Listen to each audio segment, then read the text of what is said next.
Ooh, I call the downstairs bedroom. Careful, John. This place is probably a death trap.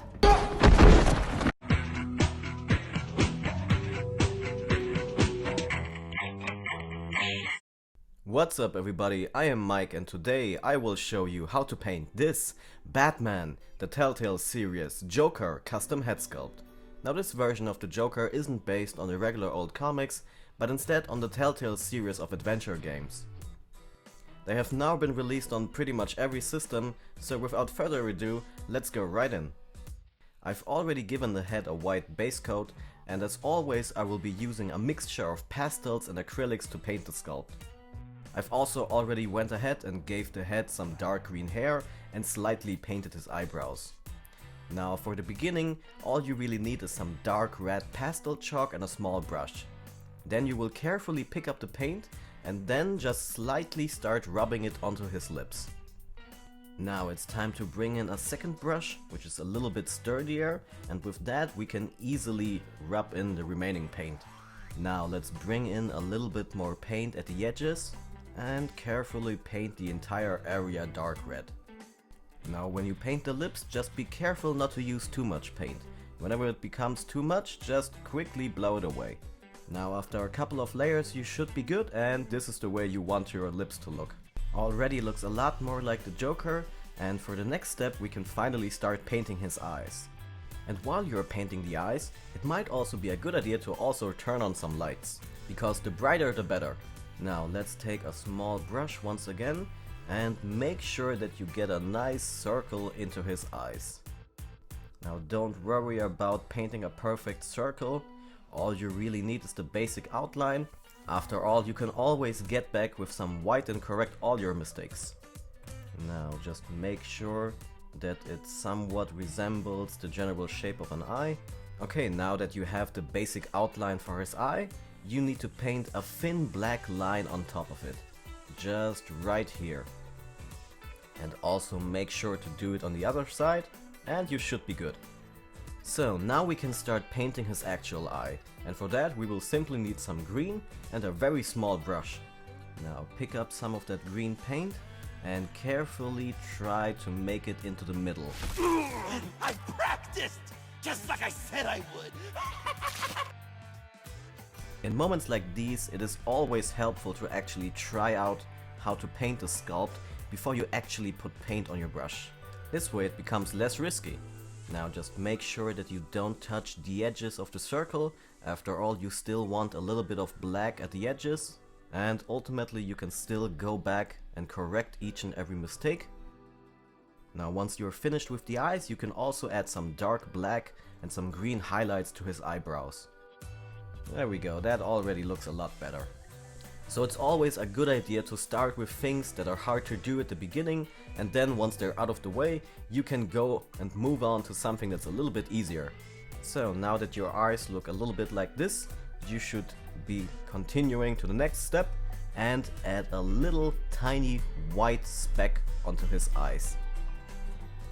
Just take your smallest brush, pick up some white paint, and one here, and another one on his right eye, and there we go. Did you see that? Wasn't it great? Now that that's finished, we can move on to one of the hardest parts about the Joker. See, this version of the Joker really looks like he stepped out of a comic book, which is kind of ironic because he's in a video game. But anyway, he has these cel-shaded lines which we want to emulate for today. So once again, take out your smallest brush, some black paint, water it down quite a lot, and then just carefully start applying thin black lines to his face. Now remember that the sculpt is pretty much doing half the job for you. You can look for shadowy areas where you want to put the lines and make sure that you don't overdo it. Now carefully place some lines right on the side of his face and under his lips. The jaw area also needs a few of them. Now just carefully paint the lines longer and longer. Start with a few concentrated strokes and then simply draw farther and move along. Also make sure that your paint is always watered down, otherwise it will dry up so fast that you barely have enough time left to paint. Now let's give him a few more lines down there, over on his cheeks. There we go. Slowly but surely coming together. Give him a few more details on the side. And give him that painterly look we want. Just as if he stepped out of the comic book. Or the video game. Now once again at the wrinkles. And there we go. That's pretty much all you have to do. That's almost finished now.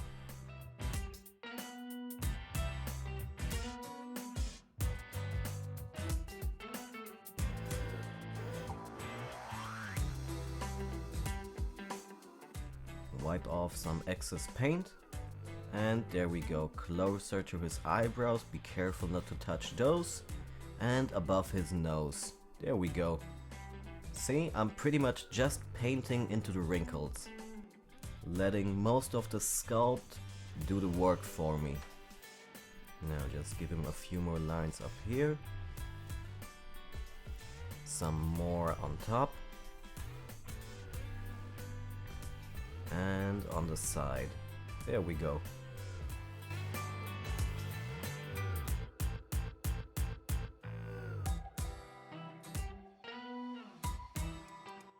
And on the other side of his eye, we want to give him a few more shadowy details over there. This will pretty much make him look just like in the game. Now also don't forget to add some more shadows around his nose. And there we go, he's almost finished.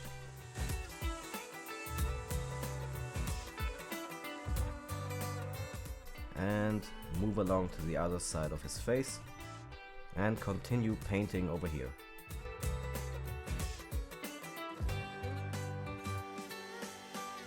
Now after a few more lines we should be done.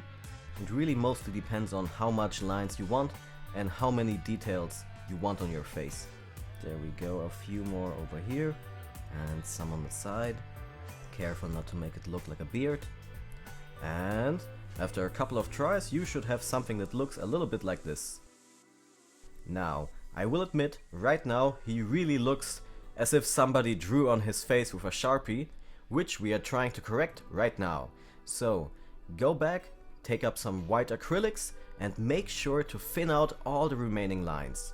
So once again, just pick up some white paint and there we go, all the lines are thin, just the way we want them to be. And that really is the secret to how you paint thin lines.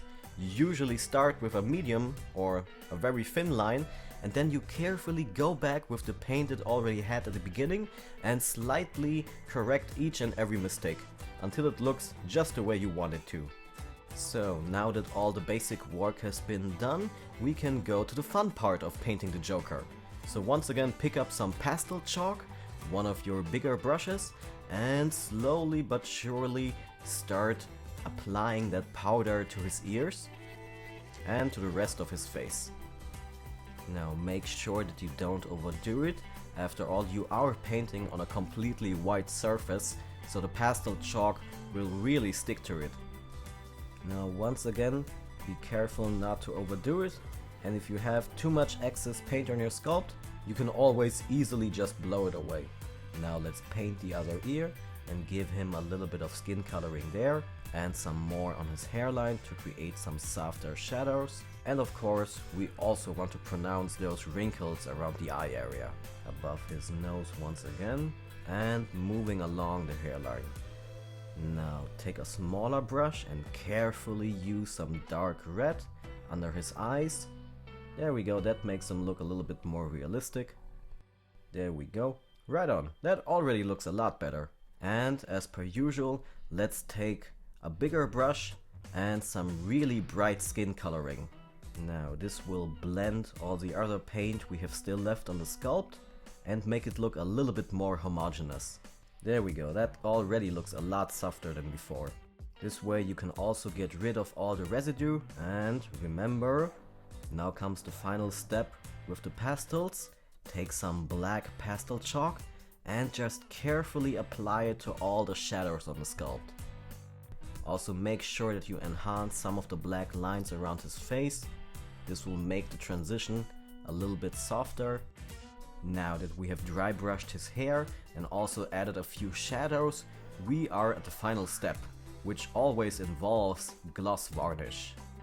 just pick up 1 or 2 layers of gloss varnish, paint them on his eyes, and it will give him that reflective and translucent look, which makes him that much more realistic. And there you go, that's pretty much all you have to do to paint an awesome Telltale style looking Batman villain. If you enjoyed this video, remember to subscribe to the channel, hit that like button, sound off in the comments below what you want to see me sculpt and paint next, and remember, as always, be excellent to each other. Oh, and remember, one more thing, you can also now support me on Patreon, where you can get access to uncut videos, exclusive content, and also get my videos 1 entire week earlier. Oh, one last thing.